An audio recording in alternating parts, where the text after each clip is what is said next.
not ashamed of doing this video. Actually, I just can't believe I am just really talking about it because I don't even do social media. Like, I don't even like that, but maybe somebody need to hear it. I don't know. And it hurts, like my kids. I love my kids. I mean, when you think about the fact that you've been kind of, you know, in this fog for the last decade, and you think about maybe what impact it may have had on the kids, how does that make you feel? I know the impact that it had. It hurts because they didn't deserve it. They didn't ask to be here. What's up, YouTube? This is me without a trainer. This is me with KD with the muscle. Any questions? Link in the description. Now back to the content. What's up, YouTube? Atlanta Street Interviews out here with another one. So we got a young lady with us today. How you doing today, miss? I'm doing great. How are you? I'm doing good. I'm doing good. Thank you for asking. It's a beautiful day out here today. It is. Yep. So, all right. So, are you homeless? I am. I'm in Okay. the transition of being self-sufficient. Yep. Okay. How old are you? 36. 30. Oh, you look great for 36. Thank you. Man, that's that black ain't cracking, boy. I'm telling you. All right. And so, how long have you been homeless? I'm actually not that pretty long. Like, not long at all. I'm just getting here. How long has it been? I say maybe like a week or so. A week? Yeah. Okay, so it's pretty fresh. Oh yeah, most definitely. Okay, But and it's so been worse though. Huh? I said it's been worse elsewhere. Hey, listen. So, what was it that happened a week ago that caused you to become homeless? Basically for my children, my family. Not more so myself, because I've been there, done that. I done had my fun. So it's time to make a transition over to something better that's worth it, other than myself. What do you mean you've had your fun? You know, we've been there, done that. You know, think we know it all, and we don't. Don't listen, and things tend to happen. And when we make those mistakes and don't listen when God trying to tell us something, you know, when He get in it, that's a different story right there. So let me just ask it a different way. So last week at some point you had a roof over your head and then you didn't. What happened in between? Well, people put me in a bad situation. That's the thing, being independent, not saying you don't need this or you don't need that or whom or whatever. But when somebody tell you something, I mean, take heed to it. Make sure you think about it, what you're doing. So right now you're not really telling us what happened, right? So I get it. You're high flying. People put me in a bad situation. Well, right. Pretty Who was much. the people? People that was supposed to have me through a program. Okay. And So we talking about like a drug treatment program? No, not a drug. Okay. Just transition of housing. I'm going from one to another. Okay. They put me in a bad situation. They pretty much, you can say, lied to me. What they lie about? Saying that I was going to a better place and didn't. Well, And I wasn't going for that. Like, I'm not a person you can just do any type of way and think I'm supposed to just fall for it. You know? Okay. All right. So let's just all right. So do you have any? You obviously have kids. How many kids do you have? 5. 5. Okay. Why'd you say it like that? No, I'm just saying 5. You said it like there was some disappointment in there. Oh no, it's no disappointment. It's no disappointment. Honestly, I'm gonna be honest with you. Or just embarrassment. You said it like there was no a embarrassment tinge at of all. embarrassment. No embarrassment. No, I'm gonna be honest with you. This is God given to me because I wasn't expecting to see you and do this interview. But some told me to do it anyway. Maybe I can send a message or tell somebody something that can help them, you know, not to make the same mistake that I did. And that means if you have parents out there, you know what I'm saying, you know, everybody's not always right. Everybody's not always gonna be wrong. But listen when somebody try to tell you to do the right thing, because 9 times out of 10 they've been through it and they can tell you better for you not to do it. But me personally, I don't have my parents. So I did things that put me in a bind in my life. And when I started seeking God and learning about Him, the better things got for me. That's my testimony right there. Okay, so let's break that down, right? So so you got 5 kids. How many dads? 4. 4. Okay. Have you ever been married? No. No. never been Okay. married. All right. So yeah, let's just start from the beginning. So where are you from? God. Butler, Georgia. You say where? Butler, Georgia. Hey man. Hey man. Butler, Shout out that Butler, Georgia, Not man. too far from here, All day, man. We love all our towns in Oh, yeah, Georgia, most man. definitely, Most def. All right. So growing up in Butler, so I guess you say you didn't have your parents. Who'd you grow up with? No, my parents, my mom passed away in 2013. My dad passed away in 97. You know, so I mean, I pretty much grew up with my parents, you know, my siblings and things in that manner. Okay, so you grew up in a 2-parent household Up until a certain point, basically. Yeah, basically. Okay, and you say your dad died in 97? My condolences about that. Oh, yeah. So he was about 11 then? 10. 10? Okay. Yeah. And then you say mom passed in 2013? Oh, yeah. Okay, okay. That's when it started. That's when the bad time started? Yeah, that's when the bad time started. You know, it's no mother like a mother's love. But just go ahead and put my testimony out there. You know, I see, back in 2020, that's when I left and hitchhiked to Florida. Left to Florida, moved to Florida. I was homeless there for a minute. You know, living in the street, everything, getting up day by day, walking. What part of Florida? Tallahassee, Florida. Okay. And it was hard. Like, it was real hard.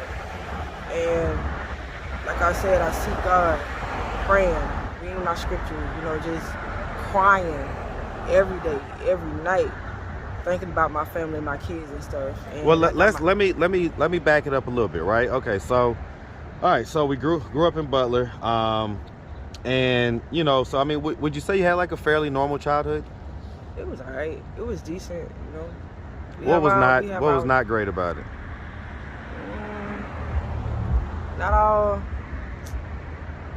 I mean, you just pretty much out there learning as you go. You know what I'm saying? Not really having that consistent guidance. That guidance? Right. But well, I mean, you know, I'm just gonna ask, did anything ever happen to you when you was younger? No, nothing like that? Okay. So, I mean, did you like go to high school? Yeah, I went to high school, but graduated? I didn't finish, though, being grown. You say you didn't finish? No, I didn't. What was the highest grade you got to? 10. And so why'd you drop out in 10? Being grown, thinking I knew it all, had a baby. You know. So that was when you had your first baby? Yeah. Okay. Which two kids share a dad? Is it the last two? The first two. First two? Okay. Yeah. Okay, so was you like in a relationship with that guy? Yeah, of course. Like a teenage love type deal? Yeah. Okay, okay. All right, and so as far as the dads go, are they active and present in the kid's life? Yeah, they are. Okay, so they're all good dads for the most part? Yeah, they're pretty decent, yeah. Okay. Like, who do the kids live with right now? With fam. They with family right now. Like your family or their My family? My family. Okay, your family, his family. Okay, okay.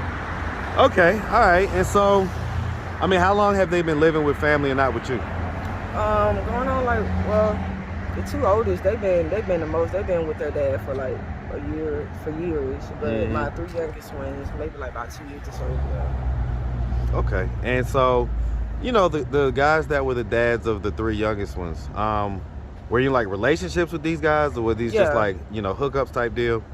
No, relationships. Relationships? Yeah. Okay. And so, all right. So I mean, okay. So things I guess was a struggle, you know what I'm saying? And then when mom passed, is that who you was living with? No.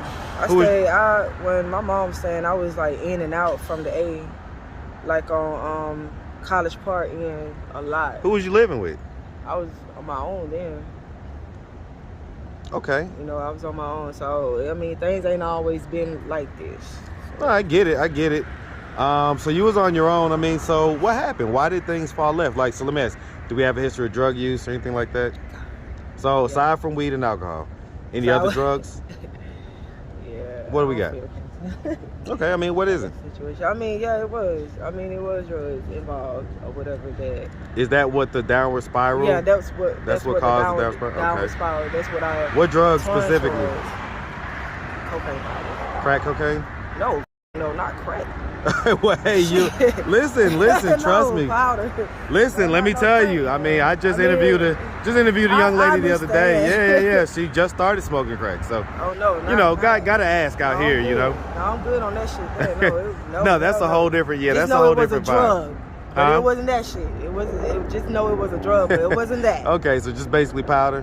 No, I mean that was really much it. It started off when my mom passed away in 2013, and is that when you started? Really right there got me in a real mental, emotional state of mind, and I turned to drugs to it, and I went left field, and I lost myself, and slowly but surely I started losing everything. And when you say you lost yourself, what does that look like? Like, paint that picture for us. Losing myself, losing myself, shit, damn near my soul. So like, again, visualize. What I mean by that, okay, let me paint a picture for you. I guess I can say that. When I say damn near losing myself, I was dying before my eyes. You know, just imagine me Just imagine. Like, was you like thinner and like just? Yeah, just imagine me being 125 pounds. You feel me? Wow. Like Yeah. right now I'm like at 163. I'm 5'9". Okay. And I mean, that's what I mean. I damn near lost myself. I was dying before my eyes. You know what I'm saying? Like, Well, let me ask this, because I mean, and you know, again, asking for understanding, right? But you know, out on the streets, when people get into the heaviest places with their addiction, you know, they tend to just do almost anything for money. You know what I'm saying? oh hell no! I'm gonna tell you right now. I was on the rage. I was furious. Boom boom. Yo, you say what? Like, no, it ain't none of that trick shit going on. It ain't none What of was that. the boom boom? No, because you know how most women get on drugs, they get tricked out, they get Right, turned out. I was right. the opposite. No, it wasn't none of that shit going on. You Okay. was not finna So I talk mean, about was you that. still like working at that point Yeah, and I all was like working that? and everything. Okay, so you was like what they was considered like a functional addict. You was doing your thing. You just kind of, it started to become a problem, basically. Yeah, exactly. But it wasn't on no sexual favors. It wasn't. So let me ask, I mean, as far as the coping, right? It sounds like you basically just used it as a coping mechanism to Pretty deal with much. the pain. Exactly, but it turned into worse. It turned into rage and anger.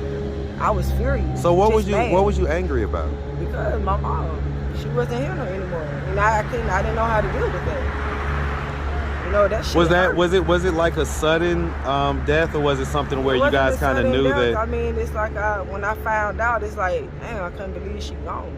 You know. How did you find out? You know, I think I called my uncle and auntie. They didn't even know I knew she was sick. They told me she was sick. And I was like, what? And, you know, that's when it started. Started going to see her back and forth. You know, I mean, how did it make you? I still miss her today. I still wake up in the middle of the night crying about her for her.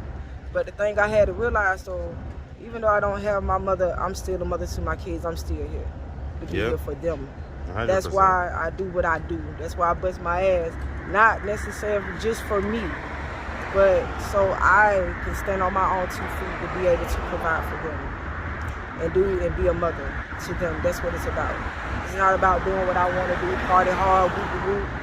That shit done. That shit over with. So I mean, what do you think it was that changed that allowed you to now be able to kind of deal with it without the? I understand that my mom wasn't never coming back. She dead. She gone. But she hit my heart though. Like. I mean, how many years do you think it took you to kind of gain believe that? it or not, she been dead since 2013. This just It's just now starting to come out of it type deal? Yes. That's how bad it was. Like it's like a decade, yeah. It ain't They say there's almost no pain. Hey, sweetie. Hey. No love Good morning, all right? No love like a mother's love, man. I love mine. Well, and they say it's one of those pains that you'll never fully get over, you know? It's not. Yeah. I can see the tears welling up in your eyes right now. It's not. I mean, I'm not ashamed of doing this video. Actually, I just can't believe I am just really talking about it because I don't even do social media. Like, I don't even like that, but maybe somebody need to hear it. I don't know. And it hurts, like my kids. I love my kids. I mean, when you think about the fact that you've been kind of, you know, in this fog for the last decade, and you think about maybe what impact it may have had on the kids, how does that make you feel? I know the impact that it had. It hurts because they didn't deserve it. They didn't ask to be here, you know. But thank God that I had my family there to be there for me, for them. Man, it's good to have that village, man. It's really so good to have that really village. Is, so how old is your oldest child? 18. 18? So, I mean, you know. 18, 17, 14, 6 and 2. Wow. Okay. So, I mean, so if you could, you know, because they're all old enough that, you know, they may come across this video one day, man. If you could give any message to them, you know, they're not here right in front of you, but they may see this video and they may be able to get a deeper understanding of what was going on based on this video. If you could give any message to them, what message do you have for them? Be greater than me, which I know they will. My children, they know me.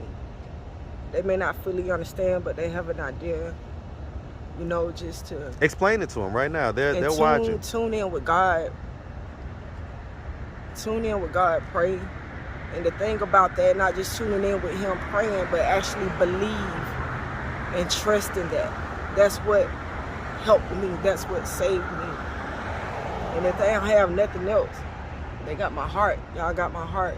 They know that. When was the last time you saw them? Christmas. Christmas? It was great. Okay. I know that felt good. did. When was the last time before that?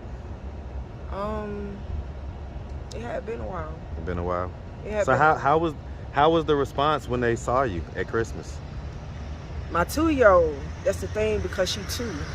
And, you know, we really don't have that Connection, that bond. exactly. But you know what? She saw me, she knew who I was. And she ran to me, and that just almost killed me. What about the older kids? And the older kids, my oldest daughter, she cried. And my oldest son, he just embraced me. They basically embraced me. So it just let me know that, hey, they didn't forget. They know. You know, it's not like I was just, you know, just putting them out there and this and that and the third. No, I love my kids. Have you ever told them that, you know, have you ever like explained to them? Yeah, I have. And so when you talked to them about it, what was the general summary of? Yeah, let me tell you something, man. When y'all think kids don't know, when y'all think they not paying attention, they are. They told me, Mommy, I know. But it's okay. We may not fully understand, but we get it. It's okay. We love you. Yeah. Okay. Well, listen, I really appreciate this. So, I mean, at this point, you know, what are we doing to try to get ourselves out of this position of being homeless? Me, staying away from that type of environment, meaning just isolating myself, working out. I go to the gym, I read, I write, and you know, at times I catch myself, well, not catch myself, I find myself being in ministry, you know, with other people, young people, men or women, even, you know, some adults as well, and, you know, just sitting around with elders that I find on the nearby corner, listening to their stories, but mainly just isolation, just staying away so I can think, so I can praise God and, you know, seek His word and just, isolation. Sometimes it's good to get away from the things that don't mean you no good. Just stay to yourself. Hey, how you doing? That's it. But other than that, Are you working or anything like that? I work, man. I got a job. Absolutely. I work. That's something that I'm not gonna do is work. I'm gonna work. I know that's right. I know that's right. I mean, it's all good. All right. Well, listen, we really appreciate you taking You're the time, welcome. Thank answering you for all of our having me. questions. No doubt. If anybody out there wanted to reach out, help, or donate, do you have a way they could do that? Do you have social media, Cash App, anything like that? I do have Cash App, which is money sign, aka 213 Country Girl. Not Country Girl, but Country Girl. G-U-L. Yeah, Country Girl. Hey, man, I love it. 213. All right, cool beans. We got it. Thank you. All right. Well, listen, miss, like I say, we really appreciate you, and You're we definitely welcome. wish you nothing but the best out here, okay? Thank you. I appreciate it. No doubt. You make sure You you have guys a good have one, a great sweetie. day. Be blessed. Yes, yes.